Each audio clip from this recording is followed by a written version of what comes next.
Saudi আরবে জেদ্দার বাইরে একটা জায়গায় একটা বয়লার ঠিক করতে এসেছি। বয়লারটার সমস্যাটা আপনারা নিজেই দেখতেছেন। আর আমার নিচে যে জয়েন্টগুলো আছে ওই জয়েন্টগুলার অবস্থা খুবই খারাপ। এখান দিয়ে লিক করতেছে। এখন পানি আর বয়লারের ভিতরে দাঁড়াচ্ছে না। আসসালামু আলাইকুম বন্ধুরা, দেশ ও দেশের বাইরে যে যেখান থেকে ভিডিওটি দেখছেন, ইলেকট্রিক অ্যান্ড টেকনোলজি এই ফেসবুক পেজের নতুন আরেকটি ভিডিওতে আপনাকে স্বাগতম। আপনি যদি পেজে নতুন হয়ে থাকেন দয়া করে পেজটি ফলো দিয়ে রাখবেন এবং এই ধরনের আরো ইন্টারেস্টিং ভিডিও পেতে। তো চলুন দেখা যাক এটা কিভাবে কাজটা করি। আমি নিচে যে মাহাবাসটা ছিল সেটা আমি খুলে ফেলেছি। এখন ইউনিয়ন যেটা আছে উপরের এবং নিচের ইউনিয়ন দুটোটা খুলে নিব। এটার একটা পজিশন থাকে, এই আওমাটা ফিটিং করার ক্ষেত্রে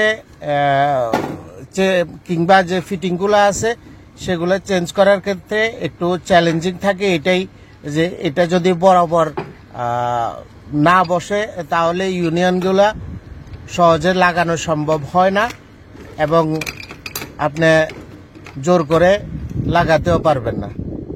কারণ জোর করে লাগাতে গেলে এটা যেহেতু হাই প্রেশারের, একটু এদিক ওদিক হলে তাহলে আর এখানে লিক বন্ধ হয় না।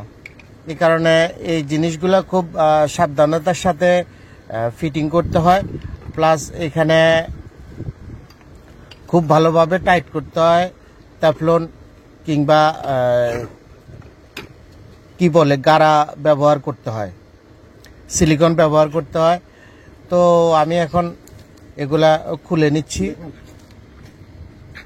দেখুন এটার পরিস্থিতি কি, পুরা একদম খেয়ে ফেলেছে লবণে।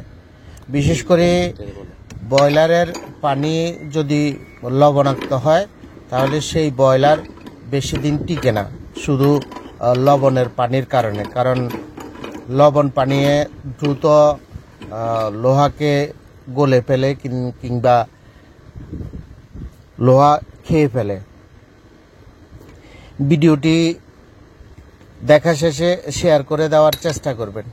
আর আপনারা অনেকেই ভিডিও দেখেন কিন্তু ভিডিওতে একটা লাইক দেন না।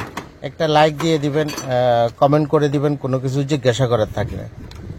আপনাদের জানার জন্য বলিনি, আপনারা সৌদি আরবের যেখানেই থাকেন আপনাদের যদি লন্ড্রির বড় যে মেশিনগুলো আছে, যেমন steam boiler, electric steam boiler কিংবা steam iron press, washing machine কিংবা অন্য কোনো যে কোনো মেশিনের স্পেয়ার পার্টস কিংবা মেশিন অথবা পুরনো মেশিনের প্রয়োজন যদি আপনাদের প্রয়োজন পড়ে তাহলে আমার সাথে যোগাযোগ করতে পারেন। স্পেয়ার পার্টসগুলো আমি অনলাইনের মাধ্যমে পৌঁছে দিতে পারি।